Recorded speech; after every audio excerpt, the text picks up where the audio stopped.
নমস্কার বন্ধুরা, Tiyasha food house চ্যানেলে সকল বন্ধুদের স্বাগত জানিয়ে নতুন রেসিপি নিয়ে আজকে আবারও একটি ভিডিও শুরু করছি।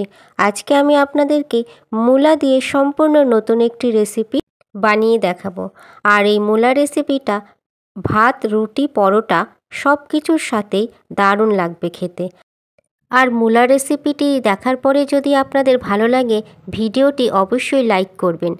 এছাড়া নতুন নতুন রান্নার রেসিপি পাওয়ার জন্য চ্যানেলটিকে সাবস্ক্রাইব করে দেবেন আর পাশে থাকা বেল অপশনে ক্লিক করবেন, যাতে পরবর্তী রান্নার নোটিফিকেশন আপনার ফোনে প্রথমেই পৌঁছে যাবে।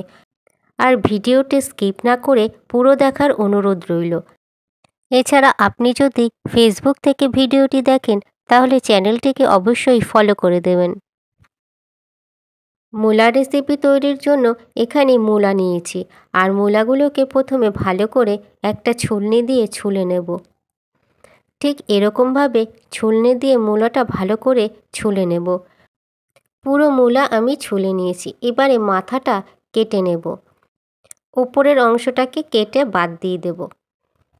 এইবার এই মূলা থেকে ছোট ছোট টুকরো করে চাক চাক করে কেটে নেব। গোল গোল চাকচাক করে কেটে নেওয়ার পরে এবারে ঝিরিঝিরি করে কেটে নেব। খুবই ঝিরিঝিরি করে কেটে নিতে হবে। আপনারা যতটা ছোট করে কাটতে পারবেন ঠিক ততটাই মূলা ঝিরিঝিরি করে কেটে নেবেন, এতে রান্নাটাও খুব ভালো হবে। ঠিক এরকমভাবে আমি কেটে নিয়েছি। আপনারা চাইলে এর থেকে আরও ঝিরিঝিরি করেও কেটে নিতে পারেন। এবারে সমস্ত মূলাগুলো ঠিক একই রকমভাবে আমি কেটে নেব। এরপরে মূলা কাটা হয়ে যাওয়ার পরে মূলা সিদ্ধ করে নিতে হবে। তার জন্য এর মধ্যে মূলা সিদ্ধর জন্য জল দিলাম। জলটা যখন হালকা গরম হবে তখন সমস্ত মূলা জলের মধ্যে দিয়ে দিতে হবে।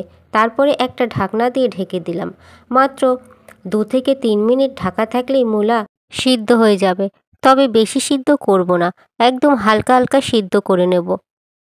আর সমস্ত মূলা হালকা করে সিদ্ধ হয়ে গেছে।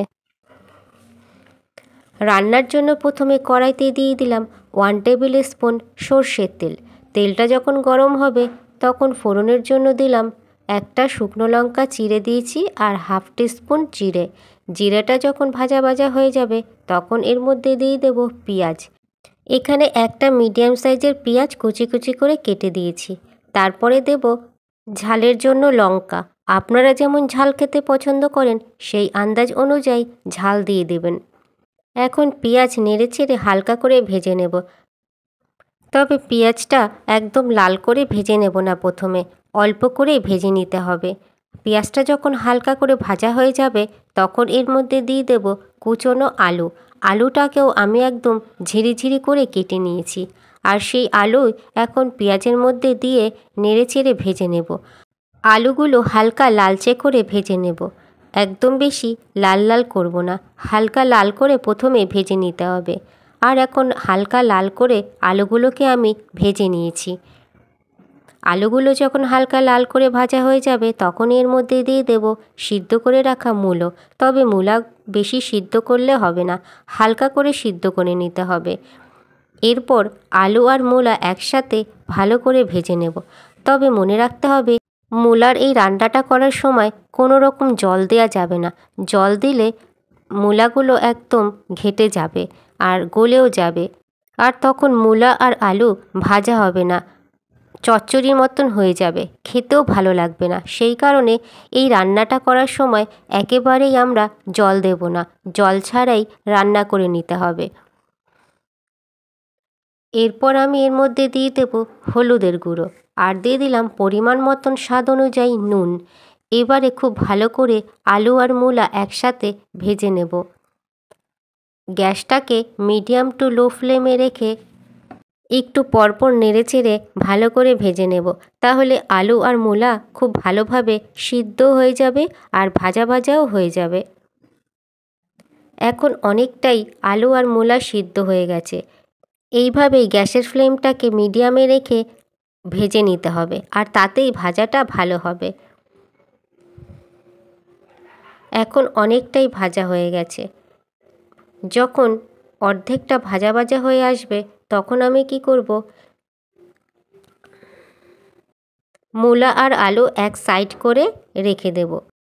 তারপরে এক সাইড করে 1 টিস্পুনের মতন সর্ষের তেল দিয়ে দেব। তেলটা যখন গরম হয়ে আসবে তখন ওর মধ্যে একটা ডিম ভেঙে দেব, আর এই ডিমটাকে ভুজিয়া বানিয়ে নেব। আর ওই ডিমের ওপরে সামান্য একটু নুন ছিটিয়ে দিতে হবে, তাহলে ডিমটা নুন নুন লাগবে। এবারে ডিমটা যখন হালকা ভাজা ভাজা হয়ে আসবে তখন এই ডিমটা নেড়ে চেড়ে ভুজিয়া বানিয়ে নেব। তবে ভুজিয়াগুলো একদম ছোট ছোট করব না, একটু বড় বড় রেখে দেব, তাহলে খেতে খুবই ভালো লাগবে। আর এখন ভুজিয়া বানানো হয়ে গেছে। এইবারে আমি এই ডিমের ভুজিয়া মূলো আর আলু ভাজার সঙ্গে মিশিয়ে রান্না করে নেব। আর তারপরেই তৈরি হবে মূলা ভাজি, যেটা ভাত, রুটি অথবা পরোটার সাথে দারুণ লাগবে খেতে। আপনারা যে কোনো কিছুর সাথেই খেয়ে দেখতে পারেন, খুবই ভালো লাগবে খেতে। এইভাবে কিছুক্ষণ রান্না করে নেওয়ার পরে দিয়ে দেবো আমি ধনেপাতা কুচি। কুচনো ধনেপাতা দিয়ে দিলাম। ধনেপাতা দিলে এর টেস্টটাই অন্যরকম হবে। কুচনো ধনেপাতা দেওয়ার পরে মাত্র কয়েক সেকেন্ড রান্না করে নিলেই তৈরি হয়ে যাবে আজকের এই মূলার নতুন রেসিপি, মূলা ভাজি। আপনারা ঠিক এইভাবেই বাড়িতে মূলা ভেজে নেবেন, দেখবেন খুবই ভালো লাগবে খেতে। মূলা ভাজা রান্না পুরোপুরি হয়ে গেছে, এইবারে আমি নামিয়ে নিচ্ছি। তাহলে বন্ধুরা, আজকের এই নিত্য নতুন মূলা ভাজির রেসিপিটা কেমন হয়েছে সে বিষয়ে কমেন্ট করে আমাকে জানাতে একদমই ভুলবেন না। আর রেসিপিটা বন্ধুদের সাথে শেয়ারও করে দেবেন। এছাড়া আপনারা অবশ্যই ভালো থাকবেন, সুস্থ থাকবেন। আর পুরো ভিডিওটি দেখার জন্য অসংখ্য ধন্যবাদ।